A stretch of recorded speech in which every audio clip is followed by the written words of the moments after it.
Hello dear students, welcome to G centric. So पिछली class में हमने इंपॉर्टेंट कंक्लूसिव पैरामीटर्स के बारे में डिस्कशन कर लिया, इंटरनल रिलेशन समझ लिया हर एक टाइम स्पेसिफिक पैरामीटर का।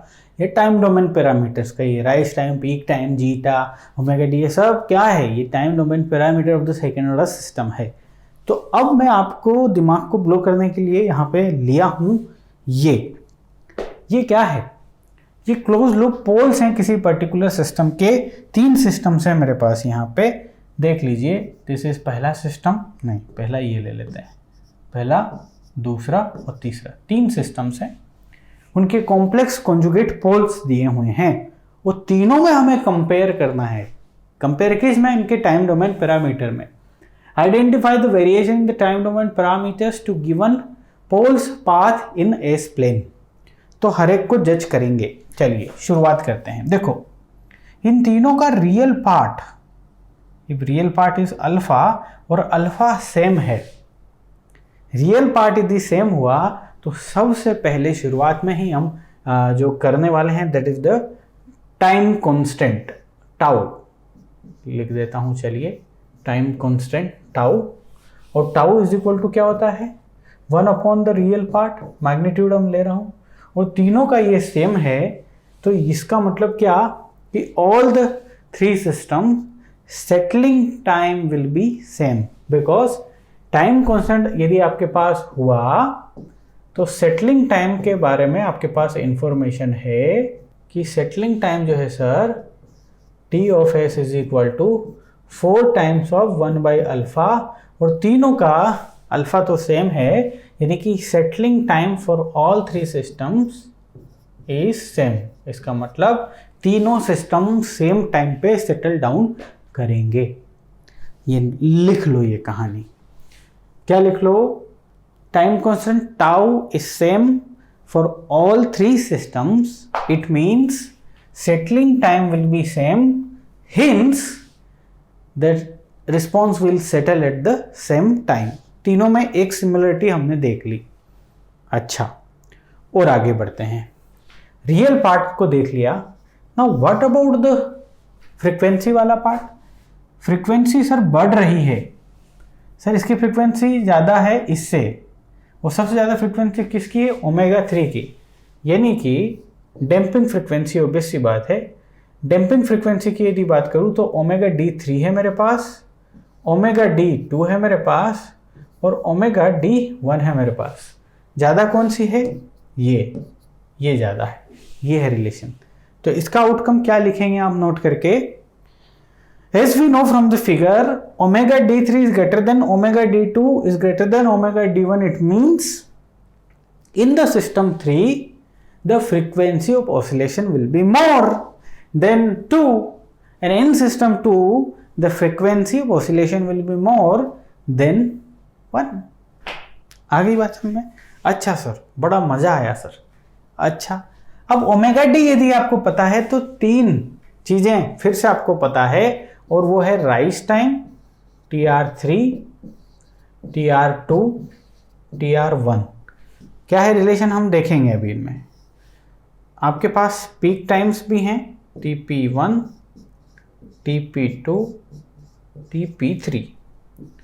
आपके पास डिले टाइम भी है, सो TD1, TD2 और TD3। कैसा रिलेशन है ये देखो।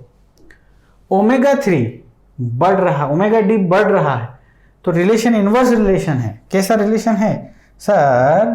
टाइम, ये अपना राइज टाइम जो है ना, that is nothing but pi minus theta by omega D, inverse relation है।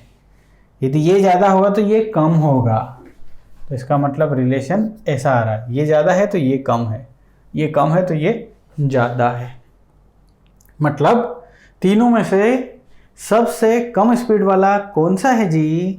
सबसे कम स्पीड वाला ये ओमेगा D1 वाला रहेगा, ये स्लो रहेगा स्लगिश, क्योंकि ये ज़्यादा समय ले रहा राइज टाइम में।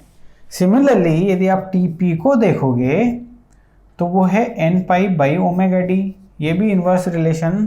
तो आप क्या करोगे? दिस इज द कहानी, ठीक है। और सिमिलर कहानी will be maintained by this also. कौन? TD1, ठीक है। हालांकि इसके फार्मूले में आप देखोगे 1 प्लस, लिख लेता हूं जरा, delay time 1 plus 0.7 zeta divide by omega N. ठीक है, अब चलो जीटा से इसका रिलेशन मान लो, ये तो आपको ओमेगा एन तो भाई नेचुरल फ्रीक्वेंसी ऑफ ऑसिलेशन है, कांस्टेंट है, ओमेगा डी नहीं है यहाँ पे। यदि ओमेगा डी रहती तो पता चलता। जीटा से इसका रिलेशन देखेंगे कि यहाँ पे जीटा बढ़ रहा है कि घट रहा है। अब देखो जरा जीटा को देखते हैं। इतना समझ में आया ना आपको? चलिए, इतना समझ में आया है आपको, गुड। अब देखो ध्यान से, ये है θ1, ये है θ2 और ये है θ3। क्या रिलेशन है जरा देखो सब में। क्या करूं यार, एक बोर्ड में कैसे समझाऊं, छोटा करना पड़ेगा। ओके, देखो कौन बड़ा है भाई, θ3 is greater than θ2 is greater than θ1, है ना। θ1 सबसे छोटा है। अब कॉस और थीटा का रिलेशन तो आपको बोले तो जीटा और थीटा का रिलेशन तो आपको पता ही है। क्या है sir, cos theta is equal to zeta, और थीटा यदि बढ़ता है तो जीटा घटता है। ये तो हमने देख ही लिया कि थीटा को यदि बढ़ाओगे तो जीटा जो है ना वो घटेगा। तो ये इसका जीटा 3, इसका जीटा 2, इसका जीटा 1, उल्टा रिलेशन। जीटा 1 सबसे ज़्यादा, जीटा 2 सबसे कम और जीटा 3 सबसे कम, मतलब जीटा इसका जो है डैम्पिंग रेशियो वो सबसे कम है। अच्छा, तो इसका मतलब ये कि हाँ जीटा ज़्यादा, जिसका ज़्यादा जीटा है उसका डिले टाइम ज़्यादा है। तो आप देखो ये जीटा ज़्यादा है तो डिले टाइम ज़्यादा है। तो आपने देख लिया कि वेट अ मिनट, क्या कर दिया मैंने भाई, व्हाट इज दिस, 3 इधर रखना है ना मुझे यार, माफ़ कीजिएगा, इसको थोड़ा अच्छा कर देने दो। हाँ, TR3 लिखूंगा यहाँ पे, सॉरी R तो हो गया, पीक टाइम लिखने दो जरा, TP3, TP2 और TP1, 1 हम लाइन से चला रहे हैं ना, तो रिलेशन ऐसा का ऐसा ही रहेगा। सिमिलरली D3, D2 और TD1, सो 1 वाला जो है ज़्यादा है तो वो 1 ये देख लो, इसका जीटा 1 ज़्यादा है तो वो हमारा ये भी ज़्यादा हो गया। बिल्कुल समझ में आ गया सर, सब कुछ समझ में आ रहा है, एकदम क्रिस्टल क्लियर। ठीक है, ये भी पता चल गया यहाँ से। अच्छा, अब देखो यदि जीटा की इन्फॉर्मेशन पता है तो मैक्सिमम पीक ओवरशूट की इन्फॉर्मेशन भी पता है। कैसा है रिलेशन ऐसा है कि यदि जीटा बढ़ता है ना तो मैक्सिमम पीक ओवरशूट क्या होता है सर, वो घटता है। देखा था ना, जीटा 0 पे 100% जीटा बढ़ रहा है तो ये घट रहा है, यानी कि उल्टा रिलेशन है। यानी कि MP3, MP2 और MP1 रिलेशन है उल्टा, इससे उल्टा रिलेशन है। यानी कि जिसका जीटा सबसे ज़्यादा है उसका ओवरशूट कम रहेगा, जिसका जीटा सबसे कम उसमें ओवरशूट ऑब्वियस सी बात है ज़्यादा रहेगा। ठीक है, और क्या क्या इन्फॉर्मेशन आती है, सेटलिंग टाइम की हो चुकी, सेटलिंग टाइम सेम है सबके लिए, सारे time domain parameter, delay time, rise time, peak time, settling time, maximum peak overshoot देख लिया आपने।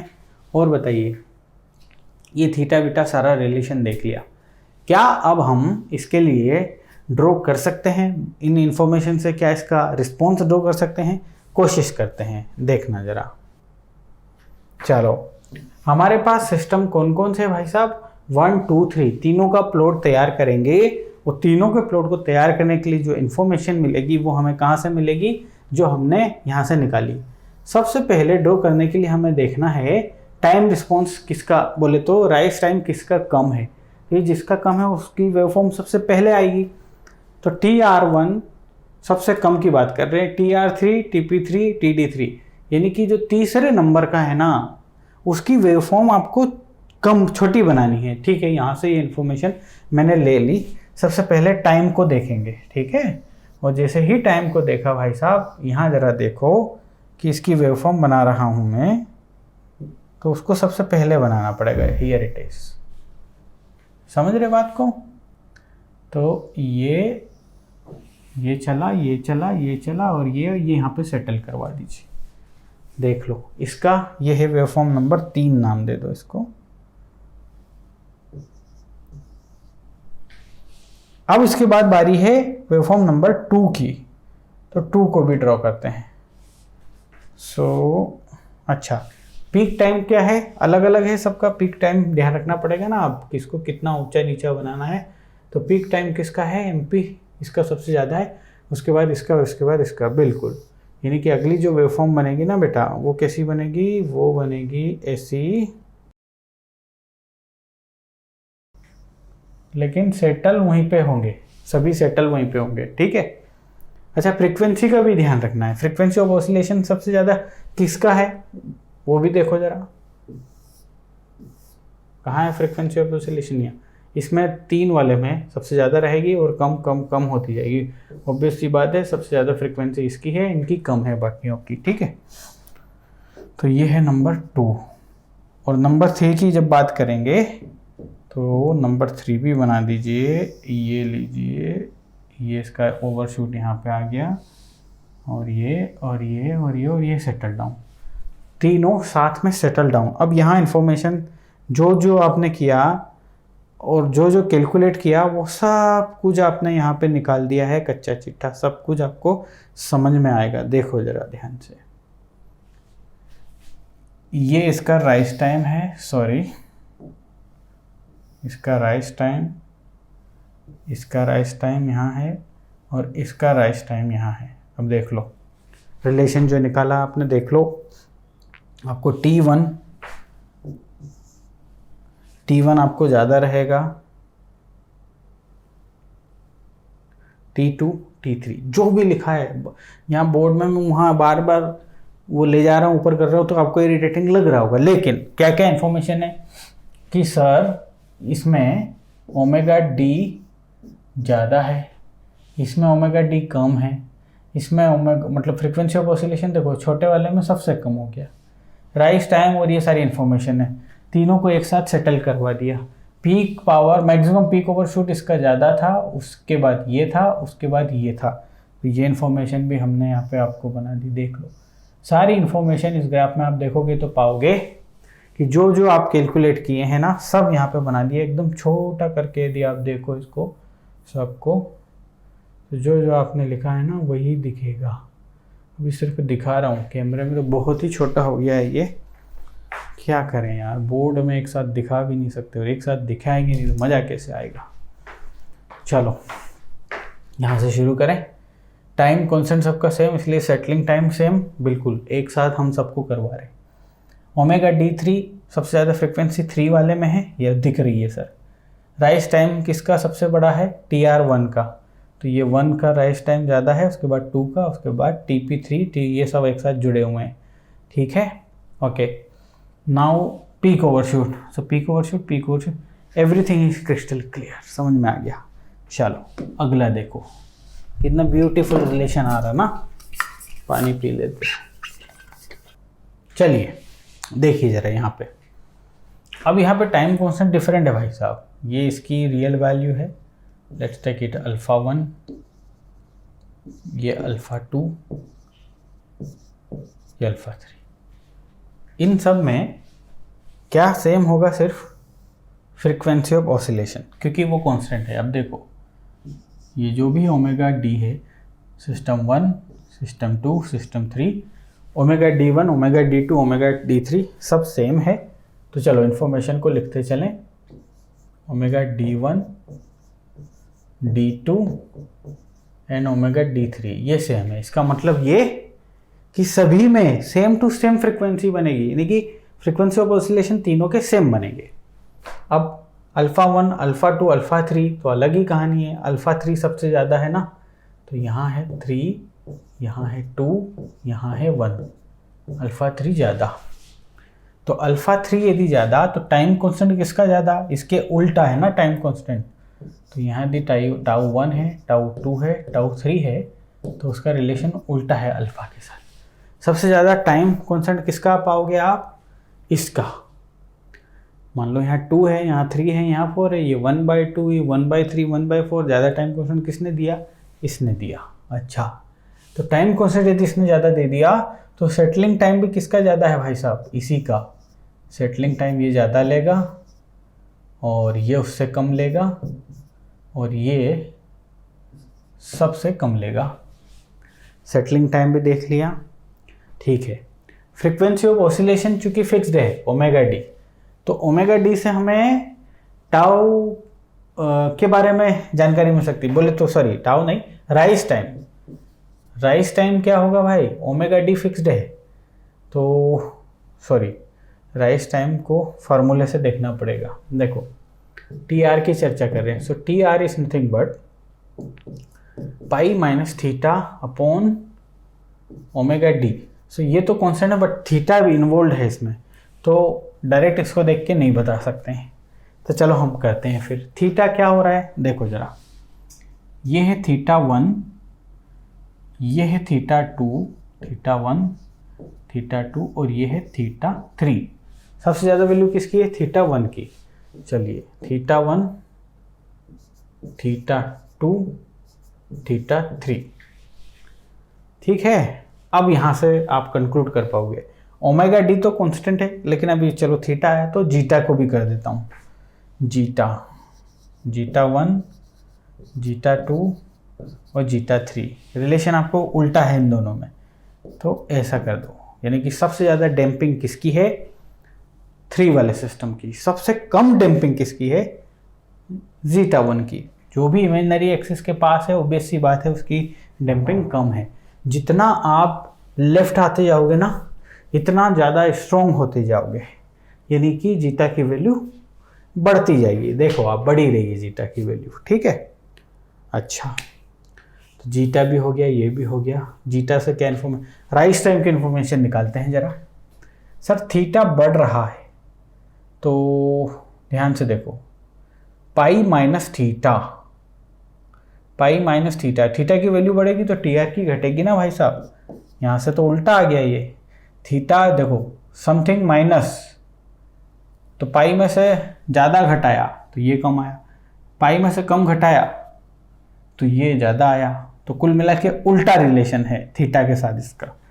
तो आप यहाँ राइज टाइम लिखिए TR2 TR3 नेगेटिव रिलेशन, ऐसा कर दो। सब कुछ जो मैं बोल रहा हूँ, मैं लिख रहा हूँ, आपकी खोपड़ी में उतर रहा होगा पक्का। Now let's talk about the TP। So TP1, TP2 and TP3। क्या होता है TP बेटा, सर TP होता है n pi by omega D. Wow, interestingly ये भी कांस्टेंट, ओमेगा डी कांस्टेंट। तो तीनों का पीक एक ही समय पे आएगा, इसका मतलब ये है तीनों का पीक एक ही समय पे आएगा। अच्छा, ये अच्छा किया मैंने, यहीं पे लिख लिया ताकि हम यहाँ ड्रॉ कर पाएँ और ये रहेगी अपने पास इंफॉर्मेशन, है ना। चलो, मेरे पास मैक्सिमम पीक ओवरशूट भी लगेंगे अभी, तो मैक्सिमम पीक ओवरशूट भी कैलकुलेट कर, MP, MP2, MP3। अच्छा, मैक्सिमम पीक ओवरशूट का रिलेशन है जीटा से। जीटा घट रहा है तो ये बढ़ रहा है, वेर इज जीटा, जीटा ये, तो जीटा से जस्ट उल्टा। तो ऐसे कर दो। पीक ओवरशूट सबसे ज़्यादा किस में रहेंगे, जिसमें ऑब्वियस सी बात है जीटा कम उसका पीक ओवरशूट ज़्यादा होता है। और क्या क्या इन्फॉर्मेशन बाकी रह गई भाई। ओके, अब ड्रॉ कर सकते हैं अपन। चलो ड्रॉ करते हैं। देखो क्या क्या चीज़ कांस्टेंट है उसका ध्यान रखो। TP कांस्टेंट है, यानी कि इस आप इस बात का ध्यान रखना कि इस पर्टिकुलर टाइम पे तीनों के ओवरशूट आने चाहिए, because this is the constant TP peak time. यहाँ पे सभी के जो पीक्स है वो यहाँ आने चाहिए। ओके, अब राइज टाइम से तय करो कि कौन सा सिस्टम कैसा बनेगा। अच्छा, सबसे कम राइज टाइम है R1 का, उसके बाद R2 एंड सबसे ज़्यादा R3 का। तो R1 सबसे पहले आएगा, ठीक है। चलो R1 को सबसे पहले लाते हैं। सो ये रहा R1, यहाँ पे ये पीक आया और इसकी फ्रीक्वेंसी क्या रखनी है अपने को, फ्रीक्वेंसी कांस्टेंट है सभी की। और सेटलिंग टाइम किसका है सबसे ज़्यादा, इसका, किसका, सेटलिंग टाइम सबसे ज़्यादा है टाउ S1, यानी कि ये सबसे ज़्यादा टाइम ले रहा है। चलिए मैंने यहाँ बना दिया इसको, एम आई राइट ना, ठीक है, ये ले रहा है समय ज़्यादा, चलेगा, कोई दिक्कत नहीं। उसके बाद TR2 दूसरी वेव फॉर्म बनाएंगे अपन। चलो दूसरी वेव फॉर्म मैंने यहाँ से बनाई ये, और बस इसका ध्यान रखना है कि ये सेम जगह से जाएगी, तो जितनी साइकिल इसमें है उतनी ही साइकिल इसमें है, और इसको इससे सेटलिंग टाइम ये ज़्यादा लेगा, ये कम लेगा, और ये सबसे कम लेगा, तो ये हरा वाला यहीं सेटल हो जाएगा, उससे इधर सेटल हो जाएगा। अब तीसरी, और तीसरी बारी है T3 की, तो T3 यहाँ से चला और इसका भी पीक यहीं आ गया, और फ्रिक्वेंसी सभी में सेम है ये, और इससे हरे वाले से भी पहले सेटल कर गया। अब आप देख लो चाहे तो, आपने जो भी समय के स्पेसिफिकेशन दिए थे सारे फुलफिल कर रहे हैं। 1 2 3 पहले लिख दे रहा हूँ मैं, दिस इज़ 1, ये है 2 और ये है 3। अब आप चाहो तो सभी को वेरीफाई कर लो एक बार, राइस टाइम को वेरीफाई 1 बाय 1 वेरीफाई करते हैं, इससे कोई मतलब नहीं है। सेटलिंग टाइम को से ये वेरीफाइड है, ये वेरीफाइड है, मिनट, ये वेरीफाइड, ये वेरीफाइड, हाँ, टाउ R1 R2, समय इसका कम, इससे ज़्यादा इसका वेरीफाइड है। पीक टाइम सेम है, कांस्टेंट है। मैक्सिमम पीक ओवरशूट किसका ज़्यादा है, MP1 का देख लो ज़्यादा, फिर इसका, फिर इसका, एवरीथिंग इज क्रिस्टल क्लियर। तो ये होगा इसका आउटपुट। कुल मिला के आपको सिर्फ ये ध्यान रहा कि किसमें क्या चल रहा है, ठीक। नेक्स्ट वन, चलिए ज़रा इसको देखिए क्या क्या इन्फॉर्मेशन। सर कांस्टेंट जो चीज़ें दैट इज थीटा, यानी कि जीटा 1 जीटा 2 जीटा 3 सब कांस्टेंट है। 1 सिस्टम 2 सिस्टम 3 सिस्टम कांस्टेंट है आपके पास, जीटा 1 जीटा 2 और जीटा 3। कॉस थीटा कांस्टेंट है, और ये यदि कांस्टेंट है तो MP1 MP2 और MP3 ये तीनों भी कांस्टेंट होंगे, ठीक। अच्छा, और आगे बढ़ते हैं, फ्रीक्वेंसी ऑफ ऑसिलेशंस पे आते हैं अपन। सबसे ज़्यादा फ्रीक्वेंसी किसकी है, 3 की। So omega D1 omega D2 omega D3 ये ज़्यादा है, दिख ही रही है, ओमेगा D3 ज़्यादा है, ठीक है। फ्रीक्वेंसी ऑफ ऑसिलेशन देख लिया हमने। अब हम इससे रिलेटेड समय टाइम देख लेते हैं। कौन कौन से 3 टाइम है मेरे पास, TR1 TR2, हमारे पास TP1 TP2 और TP3 भी हैं, हमारे पास TD1 TD2 और TD3 भी है। रिलेशन देखेंगे कि क्या है भाई साहब रिलेशन। अच्छा देखते हैं, TR is nothing but pi minus theta by omega D. Theta तो कांस्टेंट है, ऊपर वाला पूरा पार्ट कांस्टेंट है, constant by omega D. Omega D ज़्यादा यानी कि TR कम, तो इसका जस्ट उल्टा, हियर इट इज, ये जो रिलेशन है इसका उल्टा रिलेशन यहाँ पे हो गया। Let's come to the this one. So n pi by omega D, ऊपर वाला कांस्टेंट नीचे वाला, तो ये वाला भी इसका उल्टा रिलेशन, ठीक है sir. What about TD? So delay time is nothing but 1 plus 0.7 zeta by omega n। Zeta constant है तो TD भी कांस्टेंट मान लेते हैं, हालांकि TD का इतना ज़्यादा वो नहीं है, चलिए मान लिया मैंने कांस्टेंट, ठीक है। एक्चुअली ये frequency of oscillation, natural frequency of oscillation यहाँ पे आई है, और नेचुरल फ्रीक्वेंसी ऑफ ऑसिलेशन के साथ तो कुछ कर नहीं सकते, वो तो फिक्स्ड है। तो देखते हैं, समझते हैं बात को। ओके, और क्या क्या आ सकता है, MP1 भी आ गया, ओमेगा भी आ गया, ये भी। सेटलिंग टाइम बचा है, तो TS1 TS2 TS3 settling time. Settling time alpha से काम चलेगा उसका। So this is nothing but alpha 1 alpha 2 alpha 3।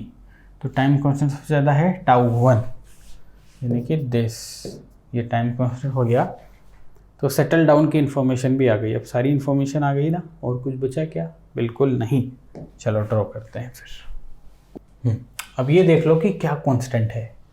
Sir peak overshoot constant रहेंगे, बाकी कुछ भी चीज़ कांस्टेंट नहीं है। ठीक है, तो सबसे पहले कम समय किसका है? सबसे कम राइज टाइम है R3 का, तो R3 की वेवफॉर्म बनेगी, TR3 लिख रहा हूँ मैं, this is nothing but TR3। और उसके बाद ये है आपका TR2 और ये है मेरा TR1। चलो वेवफॉर्म बनाना चालू करता हूँ। पहली वेवफॉर्म बनाता हूँ, और वेवफॉर्म में मेरे को तीनों का वो कांस्टेंट रखना है। क्या? मैक्सिमम पीक ओवरशूट कांस्टेंट रहेगा, देखना बिल्कुल रहेगा। फ्रीक्वेंसी ऑफ ऑसिलेशन क्या है? सबसे ज़्यादा 3 में रहेगी, तो this is nothing but 3 only. तो इसमें फ्रीक्वेंसी ऑफ ऑसिलेशन ज़्यादा रखना है। इसको सेटल सबसे जल्दी करना है, तो ये जल्दी मैंने कर भी दिया। ओके, नाउ लेट्स कम, ये है 3, now let's come to the 2। So 2 पे जब हम आएंगे तो ये रहा इसका राइज टाइम और मैक्सिमम पीक ओवरशूट दोनों के बराबर। इसकी फ्रीक्वेंसी इससे कम है, और ये सेटल थोड़ा बाद में हो रहा है, सेटलिंग टाइम। अब आ गई वेवफॉर्म नंबर 1, और 1 आ गई ये और सेटल टाइम ये बराबर है, उसकी फ्रीक्वेंसी तो और कम है और ये समय भी ज़्यादा ले रहा है। तो इस टाइप से सारी इन्फॉर्मेशन आप देख लो, फुलफिल करेगा ये system. Maximum peak overshoot same है, फ्रीक्वेंसी ऑफ ऑसिलेशन 3 में ज़्यादा है, ये पहला है और ये दूसरा है। ठीक, फ्रीक्वेंसी ऑफ ऑसिलेशन तीसरे वाले में ज़्यादा है, यहाँ पे है TR1 सबसे ज़्यादा, सो ये है TR1, TR2, TR3। Peak time किसका? TP1 का पीक टाइम, सो ये पीक टाइम यहाँ है TP1, ये यहाँ है TP2 और ये TP3 यहाँ है। ये भी सही बात है सर। चलो मीनवाइल इसको छोड़ दो, डिले टाइम को, और डिले टाइम को कंसिडर भी करोगे तो ये किस टाइप से बनेगी? तीनों एक जगह 50% तक ये तीनों चिपक के जाएंगी, तीनों वेवफॉर्म जो हैं वो। इट्स लाइक कि चलो मैं बनाता हूँ, 1 मिनट, ये मेरी भावनाओं को समझ जाना, ठीक ना। जहाँ डिले टाइम रहेगा वहाँ तीनों ये सेम रहेंगे, ठीक है। ओके, और कुछ? Everything is here. तो इसका मकसद सिर्फ इतना था कि जो आपने सीखा इंटर रिलेशन, उन्हें आप फील कर पाएँ, समझ पाएँ, ठीक है। अगली क्लास में मिलेंगे, क्वेश्चंस लेंगे।